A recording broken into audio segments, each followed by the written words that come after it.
안녕하십니까. 찬양할 때 그런 생각이 들었어요.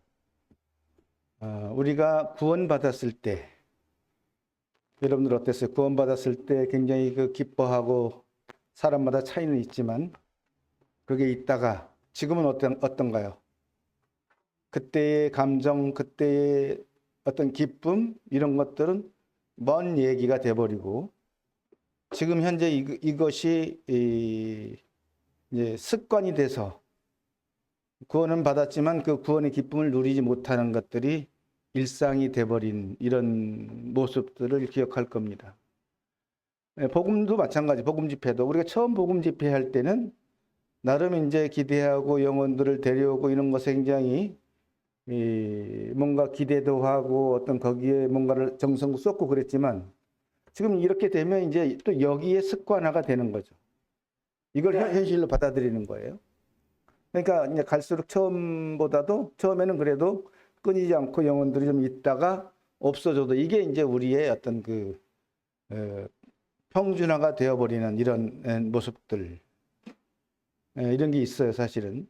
그래서 그런 것들을 경계해야 된다. 믿음이든 구원이든 뭐든지. 습관이 계속되다 보면 그 습관을 당연하게 여긴다는 이런 그 심리가 있어요. 그래서 당연하게 여기고 받아들이게 되는 이런 것들을 우리가 경계해야 되고, 또 예배도 마찬가지죠.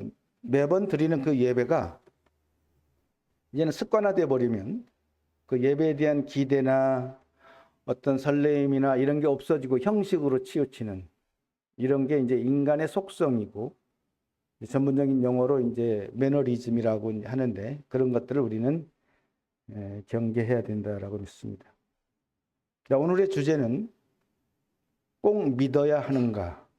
혹시 이런 말 들어본 적 없나요? 아니, 꼭 믿어야 됩니까?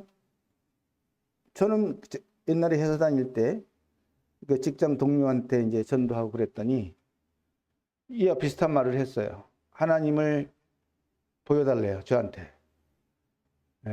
이런 얘기들이고, 그 사람들이 여러분들한테 이 질문을 했을 때 뭐라고 답변할 거예요? 꼭 믿어야 됩니까? 그 방법 말고는 없나요? 라고 말한다면 나는 과연 무엇이라고 해야 될지를 한번 생각해 보고자 합니다.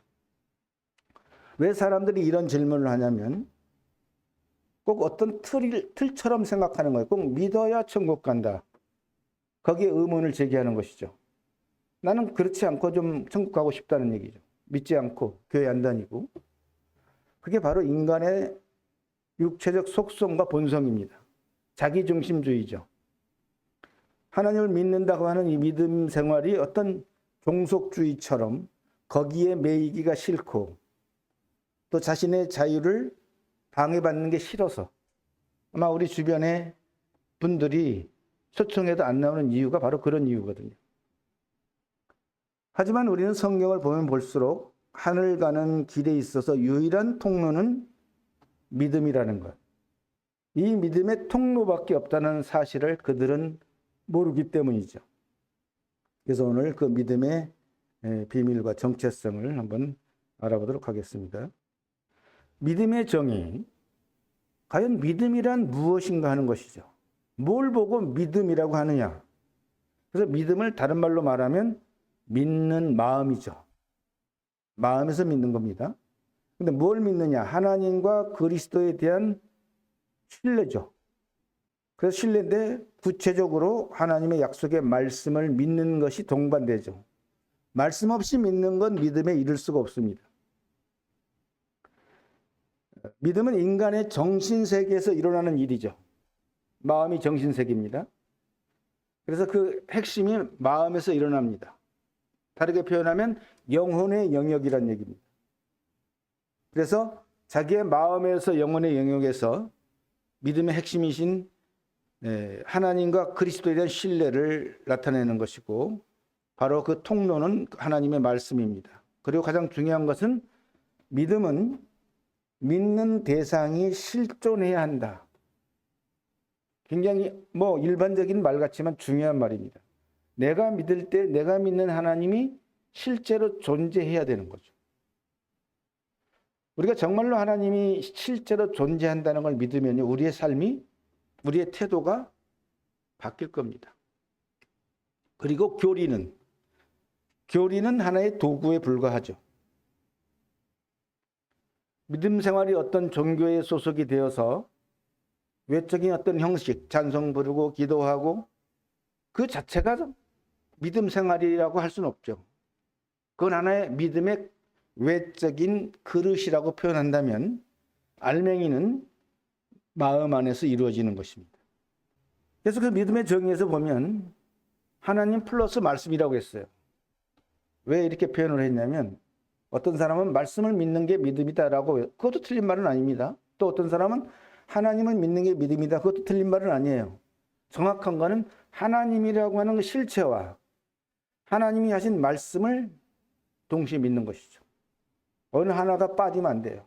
말씀만 암송하고 말씀만 한다고 해서 되는 게 아니라 거기에 실존하는 인물이 있어야 돼요. 그래서 하나님과 말씀을 믿고 다음에 뭐가 붙었냐, 플러스 따르는 것이라고 그랬어요. 머리는 다 믿어요. 하나님의 존재와 뭐 지옥 가고 다 믿어요. 근데 그 말씀의 길을 따라가질 않아요. 그건 믿음이 아닙니다. 따른다는 말이 굉장히 중요합니다. 믿음은, 복음은 성경 말씀을 믿고 따라가는 것입니다. 그게 믿음이라고 말할 수 있어요. 그게 곧 실천으로 이어지고, 그래서 믿고 따르지 아니하는 것은 온전한 믿음이 아니다 그랬습니다.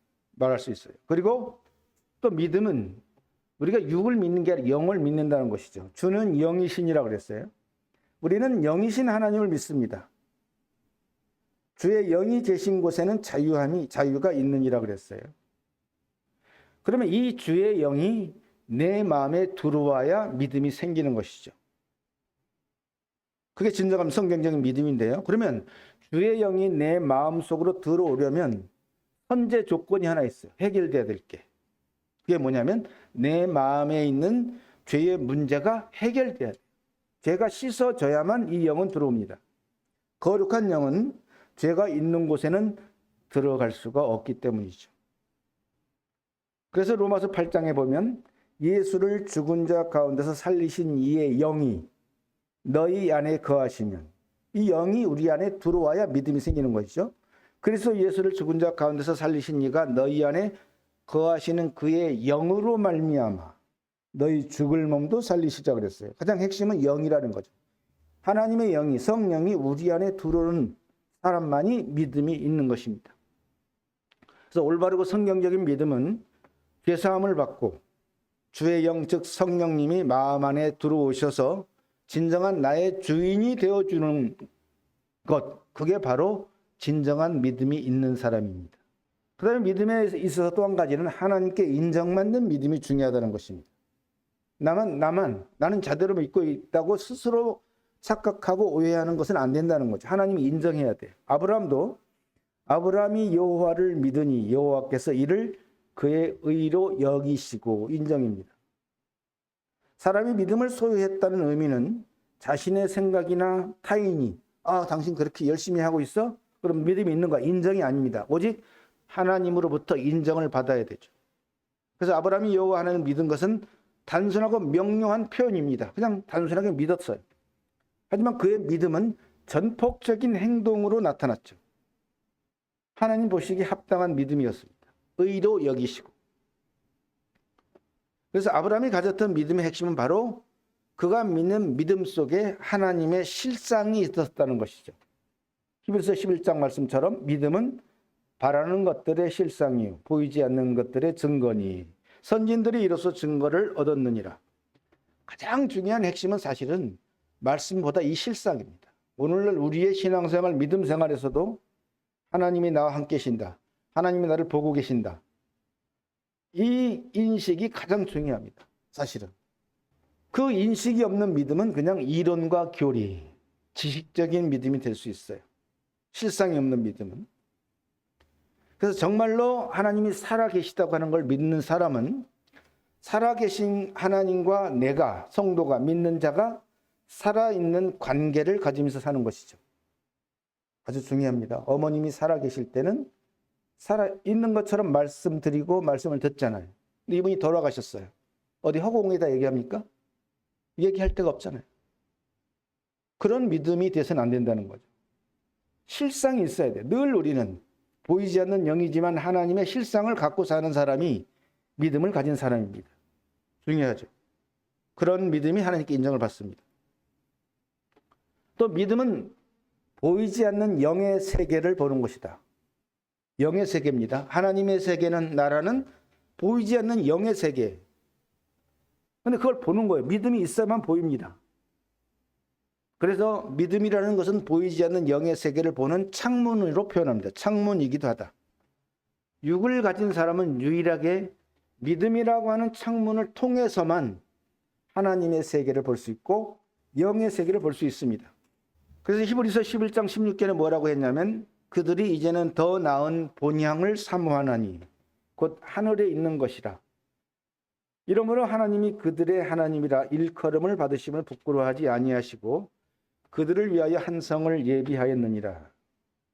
실상이 있는 자만이 이런 믿음이 있어요. 믿음은 바라는 데 실상이라고 하는 이 믿음, 믿음의 실제. 이 믿음이 있는 사람은 하늘나라를 소망합니다. 사모합니다. 근데 이게 없이 지식만 있는 사람은, 교리만 있는 사람은 그러질 않아요. 사모하지 않아요. 그리고 이런 믿음이 있는 사람은 지금 우리가 살아가는 모든 세계가 하나님의 말씀으로 지어졌다는 사실을 압니다. 뭘 통해서? 성경을 통해서. 모든 세계가 하나님의 말씀으로 지어진 줄 우리가 아나니 보이는 것은 나타난 것으로 말미암아 된 것이 아니니라. 우리가 보고 있는 모든 것은 어떤 피조물이 만든 게 아니라는 거죠. 보이지 않는 영이신 하나님의 손에 의해서 되어진 것이라는 것입니다. 이렇게 믿는 믿음은 믿음을 통해서만 알 수 있고 믿음을 통해서만 인식이 됩니다. 그래서 우리는 모든 세계가 하나님의 말씀에 의해서 삼라만상과 인류가 창조되었다는 것을 그렇게 아는 것이죠. 다른 아는 방법이 없습니다. 이제 그 믿음의 대상을 보면 믿음의 대상이 뭐냐? 대상이 분명해야 됩니다. 내가 누구를 믿는지. 믿음의 초점은 그리스도 예수입니다. 믿음이라고 큰 그릇 안에 핵심은 그리스도 예수. 그래서 시편 2편에 그의 아들에게 입맞추라. 그렇지 아니하면 진노하심으로 너희가 길에서 망하리니 그의 진노가 급하심이라. 여호와께 피하는 모든 사람은 다 복이 있도다. 믿음의 창문으로 바라본 영의 세계는 하나님 나라입니다. 하지만 그 나라에서 핵심과 초점은 역시 그리스도 예수라는 것입니다. 그래서 그의 아들에게 입맞추라. 받아들이라. 영접하라. 사람이 막연히 하나님을 믿는 것이 아닙니다. 나를 죄에서 구원하시는 그리스도 예수를 분명하게 믿고 영접해서 받아들여야 돼요. 물론 믿음으로죠. 그게 아들에게 입맞추는 거예요. 만약 그리스도 예수를 구세주와 주님으로 영접하지 않는 믿음은 뭘 피할 수 없냐면 그의 진노를 피할 수가 없어요. 그렇지 아니하면이라고 그랬죠. 진노하심. 하나님은 아무에게나 진노하지 않아요. 죄에 대해서, 죄인에 대해서 진노합니다. 심판합니다. 그건 형벌을, 심판을 의미합니다. 피할 수가 없어요. 그래서 히브리서 12장에 믿음의 주여 또 온전하게 하시는 이인 예수를 바라보자. 그는 하나님 보좌 우편에 앉으셨느니라. 우리의 믿음은 늘 바라보는 것입니다. 신앙생활이라고는 한자의 의미가 바로 바라보는 것이에요. 하나님의 말씀을 믿고 사람이 하나님을 바라보면서 사는 것입니다. 나의 주가 되었고 구세주가 되었기 때문에 예수를 바라보자. 그 예수는 나의 구세주죠. 구약에 알려있던 메시아이기도 하고 구원자의 뜻을 가진 그리스도이시기도 합니다. 이분을 늘 바라보고 생각하고 인식하면서 사는 게 바로 믿음 생활이라고 말할 수 있습니다. 또 믿음의 대상이 분명하면 그때부터 여호와 하나님이 나의 아버지가 돼요. 이건 엄청난 사실이죠. 여호와 하나님이 나의 아버지가 되고 내 편이 됩니다. 출애굽기 6장 7절에 너희로 내 백성을 삼고 나는 너희의 하나님이 되리니 나는 애굽 사람의 무거운 짐 밑에서 너희를 빼낸 너희의 하나님 여호와인 줄 너희가 알지라. 그래서 사람이 참되게 하나님을 믿으면 죄사함을 받고 구원을 받게 되고 그때부터 그는 하나님의 자녀가 되는 권세를 얻습니다. 그리고 그때부터 그는 하나님의 백성이 됩니다. 그렇게 되면 어때요? 하나님과 엄청나게 가깝고 친근한 관계로 바뀌는 것입니다. 멀리 있던 하나님, 무서웠던 하나님이 아주 친근하고 가까운 하나님이 되는 거예요. 그럼 이 사람은 어떨까요? 야, 나는 이 세상에서 가장 힘이 좋고 가장 머리가 좋고 전지전능한 하나님이 내 편이 되었고 나의 아버지가 되었어. 이런 믿음을 가지면 두려울 게 별로 없습니다. 정말이에요. 저 실제 경험했습니다. 큰 회사에 있을 때 사장하고 만난 인사를 한 경험이 있었어요. 전혀 위축되거나 굽신거리거나 그러지 않아요. 그냥 당당하게 예의를 갖춰서 그냥 하나의 사람일 뿐이야. 왜? 더 크신 하나님이 나의 아버지인데. 이런 믿음, 이렇게 엄청난 보배를 받는 것입니다. 로마서 8장에 양자의 영을 받았으므로 아바 아버지라 부르짖느니라 그랬어요. 우리는 양자의 영을 받아서 이제 하나님을 아버지 부르짖지 않더라도 우리 기도할 때 아버지를 부르잖아요. 그게 참된 믿음에 주어진 특권이죠. 그래서 관계가 바뀐 것입니다. 아버지와 자녀의 관계로. 심판자와 죄인의 관계가 아니라 아버지와 자녀의 친근한 관계로 바뀐 거예요. 현재 우리의 믿음 생활은 이런 관계를 유지하고 있는가? 여러분 점검해 봐야 됩니다. 나는 하나님과 친근하게 이런 기쁨 속에서 살아가고 있는지. 너희가 알지다. 너희 하나님 여호와인 줄 너희가. 믿음이 있는 사람은 스스로 압니다. 하나님이 나의 아버지야. 나는 하나님의 자녀야. 세상에 부러울 거 없다. 이런 마음이 들죠. 그리고 시편 118편 7절에 뭐라고 했냐면 여호와께서 내 편이 되사 나를 돕는 자들 중에 계시니. 인간은 근본적으로 자기 편을 찾죠. 내 가족이 내 편이야. 내 남편이 내 편이고. 남편도 내 편 맞죠? 남의 편인가요? 내 편이에요, 내 편. 근데 사람과 비교할 수 없는 이 크신 하나님이 내 편이에요. 예? 얼마나 좋습니까? 내 편이야. 나의 모든 연약함을 다 받아주시고 나의 실수를 다 받아주시고 그럼에도 나를 사랑하시고 내가 어려울 때, 내가 힘들 때, 내가 기도할 때 나를 도와주시는 그런 분이에요. 믿음이라는 게 이렇게 엄청난 비밀을 가졌고 보배를 가진 거예요. 그래서 참된 믿음은 전지전능하신 하나님을 내 편으로 만드는 것이다. 이건 엄청난 특권입니다. 그리고 믿음의 대상인 하나님은 살아계신 하나님을 믿고 따른다는 얘기입니다. 그냥 머리로만 난 믿어. 나는 죽으면 천국 갈 거야. 여기서 머무르는 게 아니라 하나님은 살아계시고 이분을 나는 따라가는 것이죠.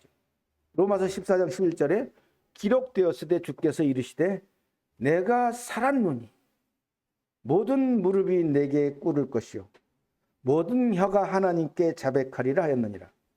자, 만약에요. 지금 이 순간에 하나님이 살아계심을 여기 딱 나타낸다면 우리가 어떻게 될까요? 굴복할 거리 아마? 너무 이 거룩한 분이 나타나면 예수를 잡으러 갔을 때 어때요? 그 군사들이 부복했던 그런 장면이 있었잖아요.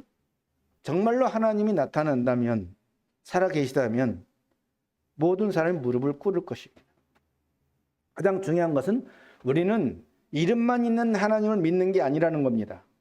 성경의 교리로만 있는 하나님을 믿는 게 아니라 살아계신 하나님을 믿는다는 거예요. 이게 엄청난 믿음의 특권이기도 하죠. 기독교의 많은 종교인들이 하나님이 살아계시다는 사실을 지식적으로 인정합니다. 교리적으로 인정하지만 실제로는 믿지 못하거나 믿지 않는 행동을 나타내. 행동으로는 믿지 않는 행동을 하고 있어. 말로는 믿는다 그러면서 행동으로는 지금 믿지 않는 걸 나타내고 있어요. 이거 매우 서글픈 현상이죠. 신앙의 심각한 오류이기도 하고요. 그래서 오늘날 이름만 있는 하나님, 성경과 교리에만 있는 하나님을 믿는 사람이 많다는 겁니다. 이건 바로 지식적인 믿음이고 믿음의 실상이 없다는 것입니다. 사람이 정말로 하나님이 살아계시다는 걸 믿으면 많은 것들이 달라집니다. 하나님께 대한 위험이 있고 하나님에 대한 두려움도 있어요. 하나님 지금 나를 보고 계시는데 내가 이렇게 방자히 행동할 수가 없고 이런 인식이 그 사람의 행동을 제어하고 그 사람을 삼가하게 만들죠. 그렇잖아요. 우리도 갑자기 있는데 집에서 잠옷 입고 있는데 갑자기 손님 오면 얼른 옷을 입는 것처럼 원리적으로 높은 사람이 갑자기 장관님이 오셨다. 갑자기 우리 자세가 달라지죠. 원리는 비슷해요. 정말 그 하나님이 살아계시다는 걸 믿고 있으면 실제로 그런 현현도 일어나는 임재가 나타나기도 합니다. 내가 달라집니다. 하나님은 살아계시다. 믿음은 살아계신 하나님을 믿는 거다. 그 얘기죠. 그리고 믿음의 성격을 보면 믿음은 마음에서 비롯된다는 것이죠. 이걸 반대로 얘기하면 형식이 아니다. 오늘날 수많은 종교들이 형식을 갖고 있습니다. 물론 형식이 전혀 필요 없다를 말하는 게 아닙니다. 그 형식이 믿음을 대체할 수 없다는 걸 말하는 것입니다. 로마서 10장에서 사람이 마음으로 믿어 의에 이르고 입으로 시인하여 구원에 이르느니라. 그래서 진정한 믿음은 마음에서 비롯된다, 일어난다는 것이죠. 상대적으로 외형적인 어떤 의식이 아니라는 거죠. 천주교가 천주교의 의식, 기독교는 기독교의 의식, 제사 행위로 되어지는 것이 아니라는 것입니다. 사람들은 보통 외적으로 보여지는 행동 양식을 믿음으로 오해하거나 종교로 오해합니다. 그래서 그런 종교적 행위만 잘 따르면 믿음이 있는 것으로 오해합니다. 나는 믿음 생활하고 있고 신앙생활하고 있고 오해해요. 로마서 10장 9절에 내가 만일 내 입으로 예수를 주로 시인하며 또 하나님께서 그를 죽은 자 가운데서 살리신 것을 내 마음에 믿으면 구원을 받으리라. 역시 마음으로 믿었어요. 마음으로 믿어 의에 이르고 그래서 믿음이 생깁니다. 그러므로 참된 믿음은 외적 형태가 아닌 마음에서 참된 믿음이 생깁니다. 여기서 한 단계 더 말씀드리면 그 믿음에 의한 형태도 나오고 형식도 나오고 행동도 나오는 것이죠. 그럼 믿음의 마음이 없이 형태만 갖고 형식만 갖춘다 그래서 믿음이 아니라는 것을 말씀드리는 것이죠. 또 믿음의 성격 중에 보면 행함으로 증명이 된다. 믿음은 결국 행함이 없으면 믿음은 증명되지 않는다. 나 믿었어요. 나 구원받았어요. 아무리 얘기를 해도 그 사람의 행동으로 나타나지 않는다면 증명이 안 되는 것입니다. 야고보서 2장 22절에 내가 보거니와 믿음이 그의 행함과 함께 일하고 행함으로 믿음이 온전하게 되었느니라. 그래서 참된 믿음의 소유자는 먼저 마음에 믿어진 진리의 사실을 받아들여서 믿음이 생깁니다. 그렇게 믿음이 생긴 사람은 반드시 그 믿음이 밖으로 행동으로 나타나게 되어 있어요. 행동으로 나타나지 않는다면 그건 진정한 믿음이라고 말할 수 없습니다. 보이지 않는 마음의 신앙은 보여지지가 않잖아요. 보여지는 행동으로 바뀌는 것이죠. 나타난다는 얘기입니다. 그런 믿음이 안 되면 성경에서는 죽은 믿음이라고 말합니다. 야고보서 2장 14절에 만일 사람이 믿음이 있노라 하고 행함이 없으면 무슨 유익이 있으리요. 17절에 행함이 없는 믿음은 그 자체가 죽은 것이라. 생명력이 없다는 얘기죠. 지식만 있다는 얘기예요. 교리만 있다는 얘기입니다. 이 원리는요, 우리에게도 나타납니다. 우리들의 마음 속에서 예를 들어서 기쁜 일이 있어요. 마음이 밝으면 그게 표출이 되나요, 안 되나요? 얼굴 표출이 되죠. 저 사람 화났나 봐. 저 사람 마음이 기쁜가 봐. 나도 모르게 그게 얼굴로 나타나요. 기쁨은 기쁜 것으로, 슬픔은 슬픈 것으로. 마음이 어두우면 얼굴에 나옵니다. 그런 원리와 동일하다. 원리적으로 그렇다는 얘기입니다. 왜 믿어야 되는가? 믿어야 할 이유가 있어요. 그것은 믿음은 영의 세계로 들어가는 입문이다. 입문 과정, 입문 알죠? 왜 꼭 믿어야만 하는가에 대한 해답은 바로 믿음이 영적인 하늘나라를 볼 수 있는 유일한 창문이기도 하고 그 길로 하늘나라 들어가는 입구, 문이라는 얘기죠. 입문. 물론 어떤 사람들에게 실상을 가진 사람들에게 실상을 가진 믿음의 소유자들에게 영의 세계가 보여지고 그 길로 들어갈 수 있다는 것입니다. 너희가 거듭나지 아니하면 하나님 나라를 볼 수 없다. 창문이 없으니까 볼 수가 없죠. 거듭나지 아니하면 하나님 나라에 들어갈 수 없다. 길이 없어요. 거듭나지 않으면 믿음이 없으면 길이 없습니다. 히브리서 11장 3절에 믿음으로 모든 세계가 하나님의 말씀으로 지어준 줄을 아나니 보이는 것은 나타난 것으로 말미암아 된 것이 아니니라. 믿음으로 인해서 이런 영의 세계에 들어가서 사실들을 알게 되는 거죠. 피조물인 사람은 최초 아담이라고 하는 사람이 어떻게 만들어졌는지, 저 천지와 태양과 달과 식물과 동물들이 어떻게 창조되었는지를 알 수가 없습니다. 근데 믿음을 통해서는 알아요. 하나님의 하신 말씀을 믿음을 통해서만 그렇게 만들어졌구나. 나라고 하는 인간도, 최초 인간도 흙으로 만드시고 그 입에 기운을, 생명 기운을 불어넣으셔서 그렇게 됐구나. 그렇게 하는 것입니다. 영의 세계에 들어왔기 때문에.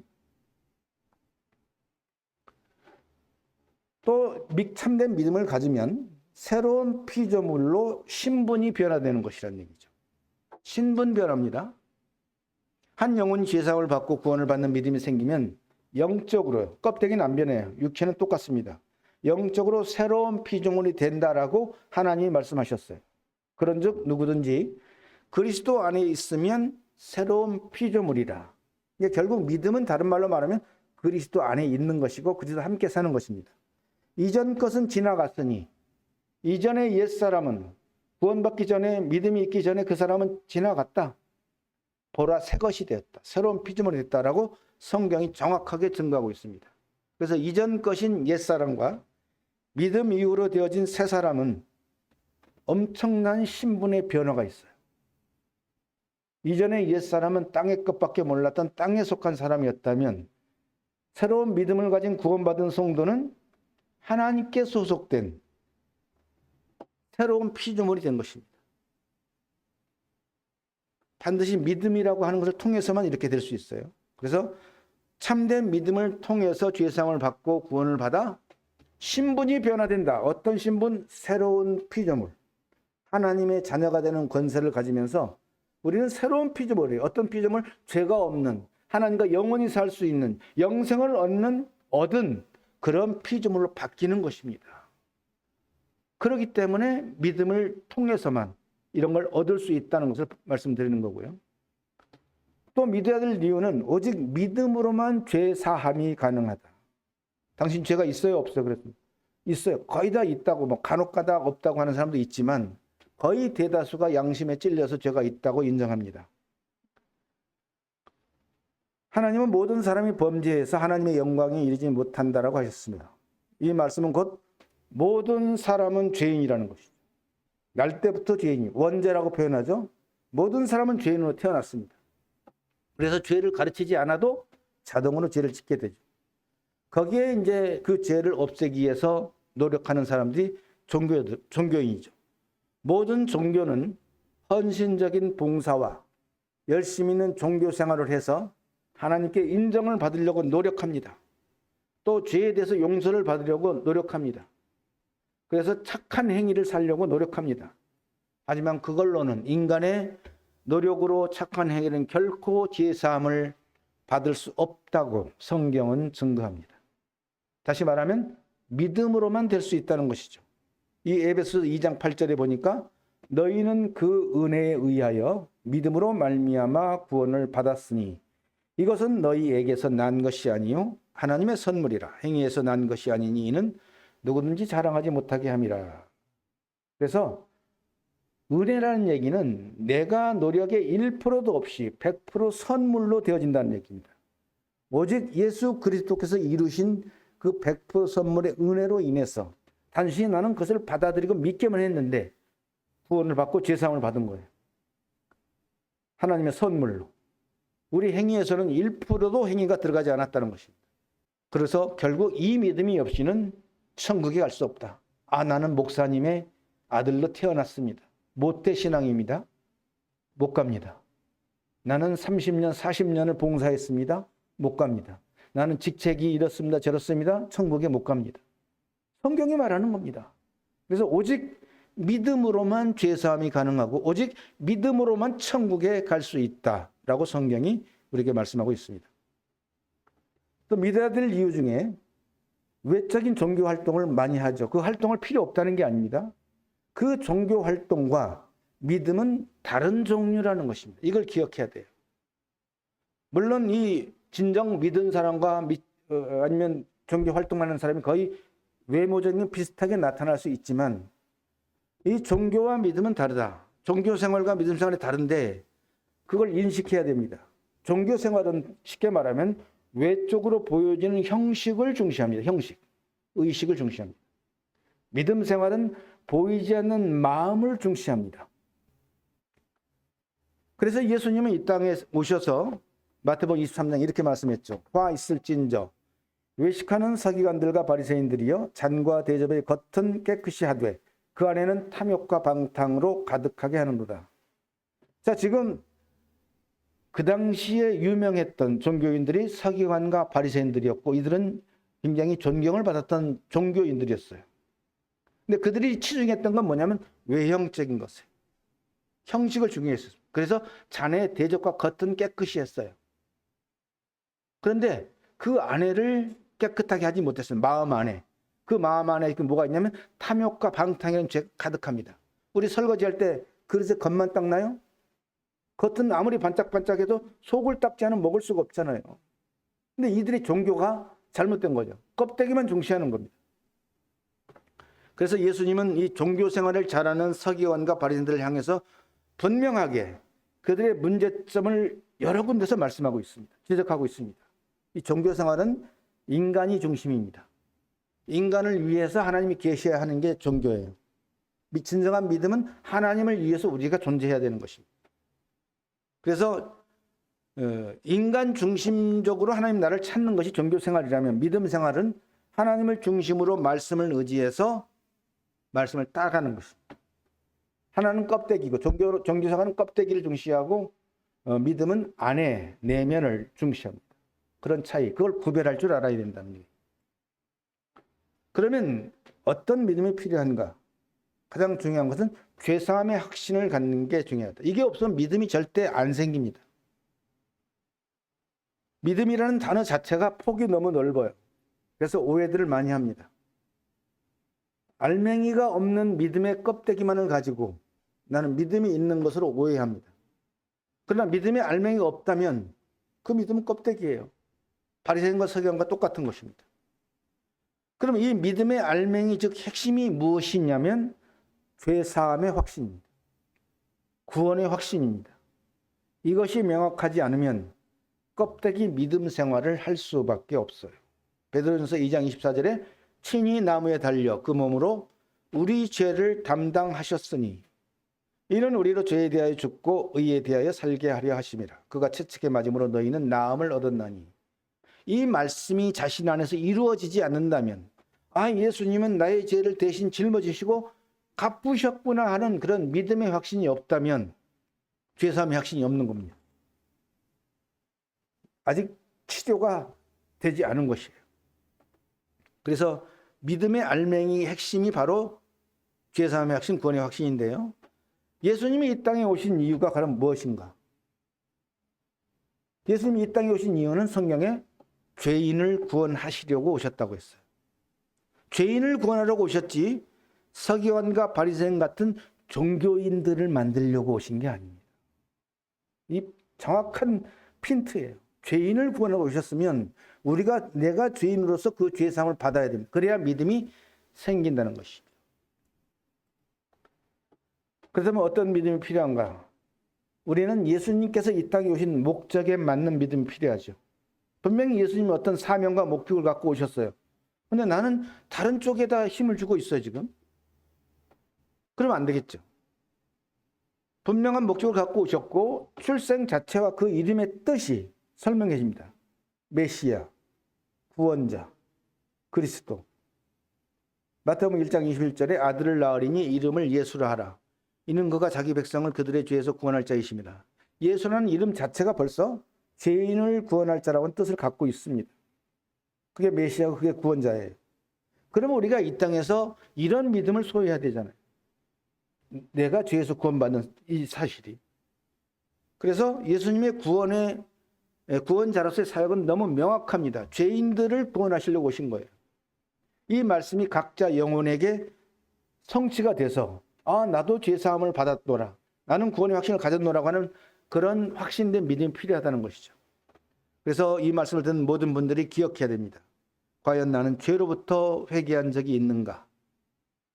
나는 자신의 죄를 깨달은 적이 있는가? 그리고 그 죄에 대하여 분명한 해결책을 받았는가? 그래서 나는 그의 확신이 지금 있는 것인가? 나는 그런 믿음을 갖고 있는가? 점검해 봐야 된다는 것입니다. 그래서 하나님께서 원하시는 믿음, 그것은 구원의 확신을 갖게 하는 믿음이다. 우리 각자 사람이 구원의 확신을 어떤 목사님이 상담했더니 그 정도면 구원받은 거예요. 어떤 전도사가 해주는 게 아닙니다.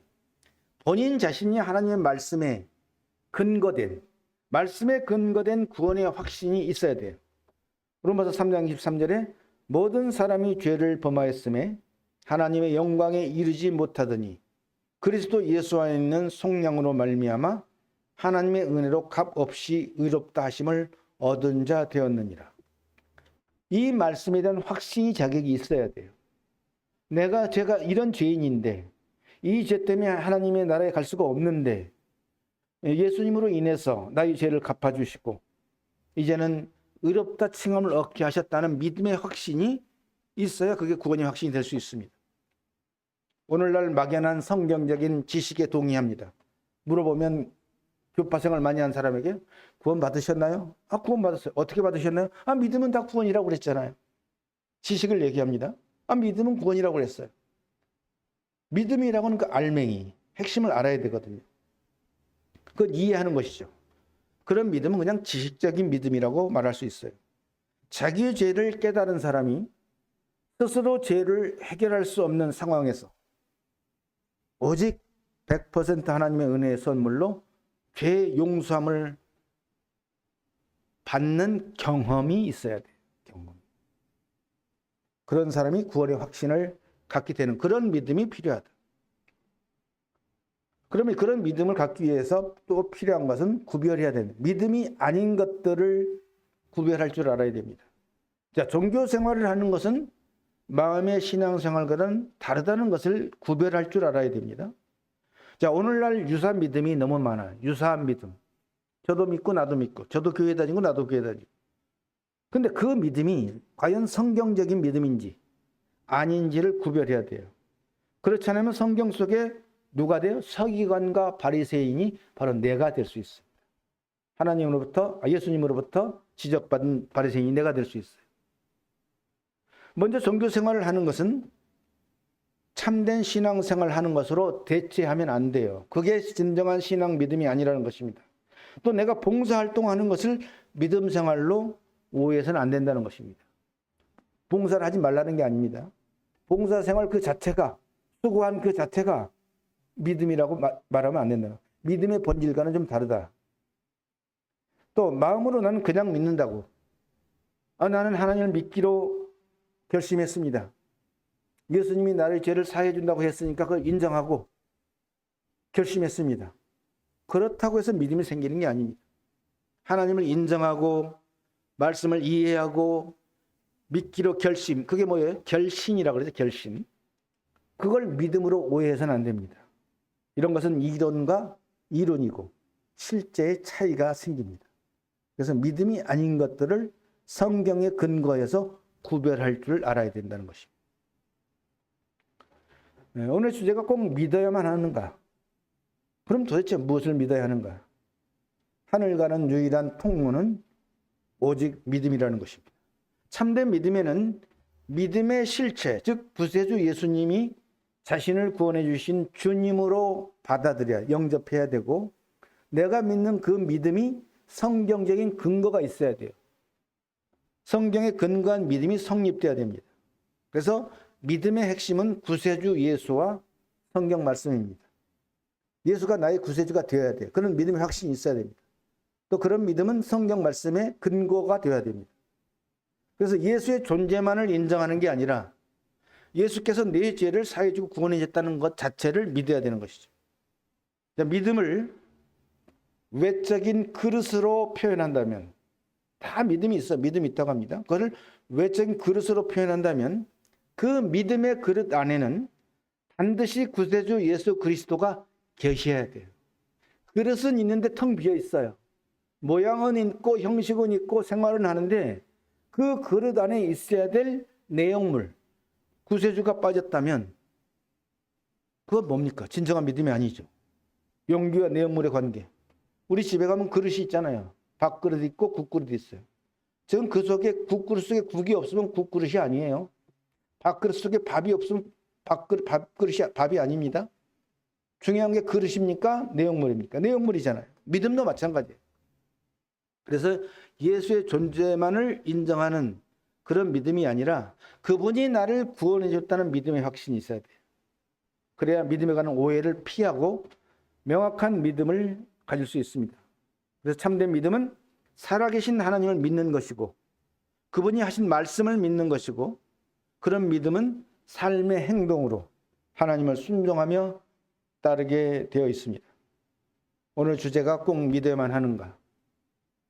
믿어야 합니다. 꼭 믿어야만, 성경적으로 믿어야만 하늘나라에 갈 수가 있습니다. 하나님의 자녀가 될 수 있습니다. 영생을 얻을 수가 있습니다. 이것 외에는 아무것도 없어요. 그러기 위해서 믿음이 아닌 형식들을 구별해야 된다. 성경에 보면 믿음이 없이는 하나님을 기쁘시게 할 수 없다고 하셨습니다. 왜냐하면 오직 믿음만이 하나님이 원하시는 영생의 길을 갈 수 있기 때문이죠. 오늘날 많이 변질되고 유행하는 믿음이 아니라 분명한 근거가 있는 성경적인 믿음이 중요합니다. 그것만이 믿음의 오해를 없앨 수가 있고요. 또 오늘날 믿음을 오해하고 대체하려는 종교의 의식, 형식들을 구별해야 돼요. 이게 필요 없다가 아닙니다. 중요한 건 내용물이라는 거죠. 종교의 껍데기 용기가 아닌 그릇의 내용물인 믿음만이 중요하다는 것입니다. 그래서 오늘 이 말씀을 듣는 모든 분들이 유사 믿음이 아닌 성경적인 참 믿음을 받아서 하나님께 인정받기를 원하고요. 또한 그런 믿음이 생겨서 진정으로 하나님의 자녀가 되고 백성이 되어서 하나님과 함께 영생을 누릴 수 있기를 바랍니다. 기도하겠습니다. 지금도 살아서 역사하시는 하나님 아버지,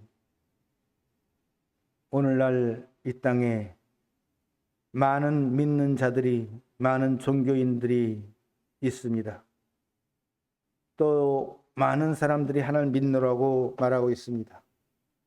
또 하나님을 믿지 않는 사람들은 왜 하나님을 믿어야 하느냐고 질문을 합니다.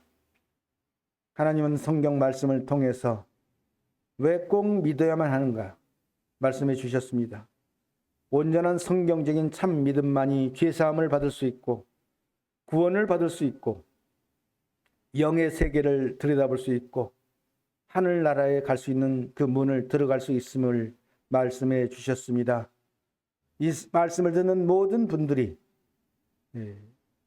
유사 믿음이나 예수님이 지적했던 그런 껍데기 종교에 머무르지 않고 오직 그 마음 안에 죄사함을 받고 구원을 받아 예수를 주로 영접해서 진정으로 새로운 피조물로서의 삶을 살아가고 주와 함께 영생을 누리는 삶을 살아갈 수 있도록 축복하여 주시기를 원합니다. 우리 주 예수님의 이름으로 기도드립니다. 아멘.